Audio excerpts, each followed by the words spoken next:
नमस्कार, मैं हूं सचिन भारती और आप देख रहे हैं बरेली लाइव।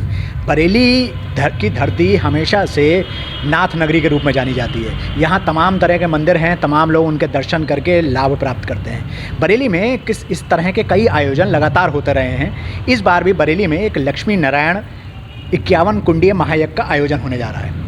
आइए बात करते हैं उस यज्ञ के आयोजकों से कि उस यज्ञ में ऐसा क्या होने जा रहा है जो लोगों को, तमाम श्रद्धालुओं को और बरेली की तमाम जनता को लाभ देगा। पंडित जी, आपका बहुत बहुत स्वागत है। महाराज, ये जो यज्ञ होने जा रहा है इसके बारे में थोड़ा सा विशेष बताएं। ये यज्ञ जो है हमारा सामूहिक है, श्री लक्ष्मी नारायण महायज्ञ 51 कुंडी का। तो ये जन कल्याण के लिए है, तो समाज कल्याण के लिए, अपने बरेली नाथ नगरी के लिए हम भगवान से प्रार्थना करेंगे हमारी बरेली नगरी सुखी रहे, हमारा प्रदेश सुखी रहे, हमारा देश सुखी रहे, विश्व में शांति रहे, हमारे देश का राजा अच्छा रहे, उसकी विचारधाराएं जो है भगवान को ऐसा आत्मबल दे जो अभी तो अच्छा कार्य कर रहे हैं और अच्छा कार्य करें, देश के हित में करें। हमारे प्रदेश का राजा जो है हमारा माननीय श्री योगी आदित्यनाथ जी, वो भी बहुत अच्छा कार्य कर रहे हैं। उनको मैंने निमंत्रण दिया है और आग्रह भी किया है कि वो इस यज्ञ में आएँ और शोभा बढ़ाएं। हमारा मेन उद्देश्य यह है कि मैं समाज कल्याण के हित में, हमारे संत ऋषियों ने शुरू से यज्ञ हवन पूजन करते चले आए। इसमें हमारा दूषित वातावरण नष्ट होता है, भगवान की अमृत वर्षा होती है। भगवान को हम इसी यज्ञ के माध्यम से जो आहुतियाँ देते हैं उसमें जो है भगवान को प्राप्त होती है, उसमें भगवान हमारा प्रसन्न होता है। इसके साथ साथ ये श्रीमद् भागवत कथा भी हो रही है। जी, ये तो अमृत कथा है श्री कन्हैया जी की, हमारे हरि जी की। कथा कराने से श्रद्धालुओं को क्या लाभ होता है? अरे बहुत लाभ होता है। कहते हैं नहीं कि भागवत कथा श्रवण करने से मुक्ति प्रदान होती है। और नारायण हमारे अति कलयुग में तो हमारी भागवत सर्वोपरि है। श्रीमद् भागवत कथा, श्री रामचरितमानस का पाठ, ये हमें जो है प्रेरणा देते हैं, ज्ञान की शिक्षा मिलती है। समाज में हमारे धर्म से विचलित होते हैं तो हम अगर एक बार कथा सुने, कायदे श्रवण करेंगे तो उनको लाभ मिलेगा।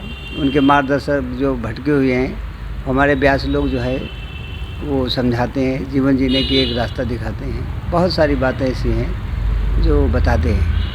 अच्छा अजय नंदी, ये जो आपने लिखा 29 अक्टूबर से लेकर 6 नवंबर तक आपका ये यज्ञ का कार्यक्रम होगा, तो प्रत्येक दिन क्या क्या कार्यक्रम होंगे, किस तरीके से होंगे, इसके बारे में थोड़ा सा विस्तार से बताइए।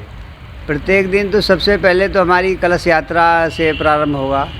जो हमारी माताएं बहनें 551 कलशों से उस कलश यात्रा को सुशोभित करेंगी। और भारत से आए हुए हमारे संत कई स्टेशन अपने भारत भूमि से आ रहे हैं, जैसे महाराष्ट्र से भी आ रहे हैं, गुजरात से भी हैं, पंजाब से भी हैं, उत्तर प्रदेश से भी हैं। तो ये लोग उस यात्रा को शुभारम्भ करके रथों में बैठ के और एक बरेली नगरी को हमारे अच्छा एक मैसेज देंगे। और उसके बाद कलश यात्रा हमारी मंडप पर प्रवेश करेगी और दूसरे दिन से हमारा अग्निमंथन होगा। अग्निमंथन के बाद पूर्ण आहुतियाँ चालू होने लगेंगी हमारी। और प्रतिदिन अपना जो है हर देवी देवता का पूजन अलग अलग विधान होता है। ये मेरे आचार्य जी बताएंगे, हेमंत जी जो हमारे जो है इसके आचार्य हैं और यज्ञ प्रबंधक हैं, उनको मैंने प्रबंधक बना रखा है। इसे पूरा मैनेजमेंट हमारे आचार्य जी कर रहे हैं, हेमंत जी। आइए पंडित हेमंत शांडिल्य जी से बात करते हैं और इस जो 9 दिवसीय आयोजन है इसके बारे में पूर्णतः जानकारी लेते हैं। और प्रत्येक दिन जो जो कार्यक्रम इसमें होंगे उससे भक्तों को, साथ साथ जो लोग उससे जुड़े होंगे, जो यज्ञ करेंगे, उसके अलावा जो यज्ञ में शामिल होंगे, जो दूर भी बैठेंगे, उन सबको क्या क्या लाभ होने जा रहा है और क्या क्या कार्यक्रम होंगे, डिटेल में बताइए। जी, यज्ञ का जो प्रायोजन है कि हम यज्ञ क्यों करते हैं, पहले तो हम इसको विचार करें कि यज्ञ करने की आवश्यकता ही क्या है। सबसे बड़ी बात है कि आज सनातन धर्म केवल जो है हिंदुत्व को जगाने के लिए नहीं है या हिंदुत्व की रक्षा के लिए नहीं है। सनातन धर्म का मतलब ही है कि यज्ञ को संपन्न करना। कारण है कि यज्ञ के माध्यम से प्रत्येक देवता को हम उसकी जो है चरु पहुंचाते हैं। जैसे आप कहते हैं कि जो हम उसमें आहुति देते हैं, उसमें चावल है, उसमें काले तिल हैं, उसमें जौ है, इन समस्त सामग्रियों को मिलाकर हम चरु बनाते हैं और उस चरु के माध्यम से यज्ञ में देते हैं। तो जिस देवता के नाम से हम दे रहे हैं वो चरु उसको प्रत्यक्ष रूप से यज्ञ नारायण भगवान वहाँ तक पहुँचाते हैं और जिसका हमें फल प्राप्त होता है। यज्ञ ही एक ऐसा संपूर्ण विधान बनाया गया है, शास्त्रों में बताया कि यज्ञ के माध्यम से हम समस्त देवताओं का पूजन कर सकते हैं, आवाहन कर सकते हैं, प्लस उनकी जो सामग्री है वो उन तक पहुंचा सकते हैं। केवल यज्ञ ही एक ऐसा माध्यम है।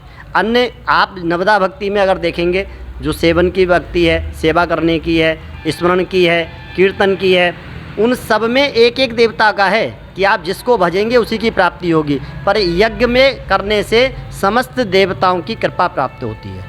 इसलिए यज्ञ का प्रयोजन ही यही है कि हम पर देवताओं की कृपा हो, प्रभु की हम पर कृपा हो। और इससे लक्ष्मी नारायण महायज्ञ का उद्देश्य ये है कि जहाँ तक इस चरु का धुआं जाएगा, जो हम लोग कहते हैं कि धुआं उसका उठ रहा है, जहाँ तक इसकी सुगंधी जाएगी वो वातावरण शुद्ध होता है। और अंततोगत्वा कि इस ब्रह्मांड में, क्योंकि शास्त्र ये कहता है कि ब्रह्मांड में जो भी हम बोलते हैं और जो भी हम कर्म करते हैं वो कभी समाप्त नहीं होता। तो जब तक ये ब्रह्मांड में धुआं घूमेगा तब तक इसका पुण्य इस पृथ्वी के निवासियों को मिलेगा। तो यज्ञ करने से केवल ये नहीं है कि हमारी एक योनि को ही लाभ मिल रहा है, मानव योनि को केवल लाभ मिल रहा है। जो 84 लाख योनियों का वर्णन है शास्त्र में, उन सभी को यज्ञ के माध्यम से लाभ प्राप्त होता है। इसलिए इस यज्ञ को करने का उद्देश्य यही है हमारा।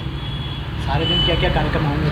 प्रथम दिवस में 29 अक्टूबर को सर्वप्रथम जो है हमारी कलश यात्रा है। 551 मंगल कलशों के माध्यम से गंगा यमुना तीर्थों का जल उसमें भर के और माताएं बहनों के मस्तक पे रखाकर मंगल कलश यात्रा होगी।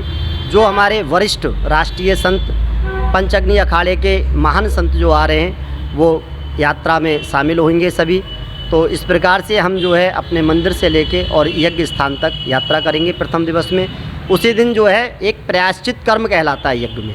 प्रायश्चित कर्म का मतलब होता है कि जब हम यज्ञ करते हैं तो यज्ञ के स्थान पे मिट्टी रखते हैं, वहाँ पर ईंटें लगाते हैं, तो उस कर्म में बहुत सारे छोटे छोटे जीवाणु समाप्त हो जाते हैं जिनका कोई प्रायोजन नहीं है, उनको मारने का हमारा कोई अधिकार नहीं है। लेकिन ऐसे कर्म जब होते हैं तो उनका प्रायश्चित कर्म कहा जाता है। तो यज्ञ करने से पहले जब हम वहाँ कलश यात्रा लेके पहुँचते हैं तो यज्ञ के बाहर ही वो प्रायश्चित कर्म एक कहा जाता है, उसको भी किया जाता है, जिससे कि उनकी आत्मा को शांति मिले और हमारे यज्ञ में किसी प्रकार का विघ्न ना हो। तो प्रथम दिवस में हम प्रायश्चित कर्म करेंगे। द्वितीय दिवस में हम यज्ञ मंडप का पूजन, पंचांग पीठ का पूजन करेंगे।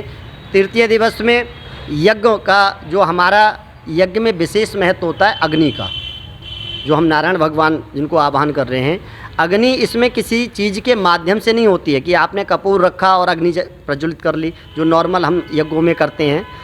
इसमें अरणि मंथन होता है अग्नि का, एक उसकी सामग्री है, उस समिधा के माध्यम से हम जिसे अरणि बोलते हैं, और अरणि के द्वारा मंथन किया जाएगा, उसमें अग्नि को प्रकट किया जाएगा वेद मंत्रों के माध्यम से, तब हमारा यज्ञ प्रारंभ होगा। तो तृतीय दिवस से हमारा यज्ञ प्रारंभ हो जाएगा, जिसमें प्रतिदिन प्रातःकाल से 1 बजे तक हम आहुति का कार्यक्रम रखेंगे, पूजन और आहुति करेंगे, और 3 बजे से 7 बजे तक हमारी कथाएँ होंगी। बीच में जो समय है उसमें जलपान इत्यादि, ब्राह्मणों का जलपान है, यजमानों का जलपान है, उसकी व्यवस्था की गई है। और शाम को 7 बजे के बाद पुनः वही कार्यक्रम कि जितने ब्राह्मण हैं, हमारे संत रुके हुए हैं, जो आगंतुक लोग हैं, उन सब का ब्रह्मभोज इत्यादि किया जाएगा। अंतिम दिवस में हमारा जो 6 तारीख का कार्यक्रम है, 5 तारीख को कथा विश्राम हो जाएगी। 6 तारीख को प्रातःकाल समस्त देवताओं का पूजन होकर एक मंडप का पूजन होगा, पंचांग पीठ का पूजन होगा, सर्वतोभद्र इत्यादि का पूजन करके यज्ञ की पूर्ण आहुति करेंगे। और यज्ञ में उसके बाद जो है भोग लगाएंगे। भोग के बाद हमारा भंडारा जो है 12 बजे से भंडारा हमारा प्रारंभ हो जाएगा, जो प्रभु इच्छा तक चलेगा। हमारे माध्यम से बरेली के लोगों को किस तरह का आह्वान करना चाहिए? हमारा यही प्रयास है, हम सभी जनमानस से यही कहना चाहते हैं कि ये कार्यक्रम, मुझे लगता है कि लगभग पिछले हम लोगों ने सर्च किया, सभी आयोजक कमेटी ने भी सर्च किया था कि लगभग 50 साल से यहाँ पर इतना विशाल कार्यक्रम नहीं हुआ है। तो उद्देश्य यही है, हम चाहते भी यही हैं कि इस जनमानस से कि समस्त बरेलीवासी इसमें जिस प्रकार से भी सहयोग हो, तन का सहयोग हो, मन का सहयोग हो, जैसा हो, आपके विचारों का सहयोग हो, आप हमसे जुड़ें, इस यज्ञ से जुड़ें और सभी लोग इसे भव्यता का रूप देते हुए और इस यज्ञ को संपन्न करें। यही हमारा सभी देशवासियों से और बरेलीवासियों से प्रार्थना है।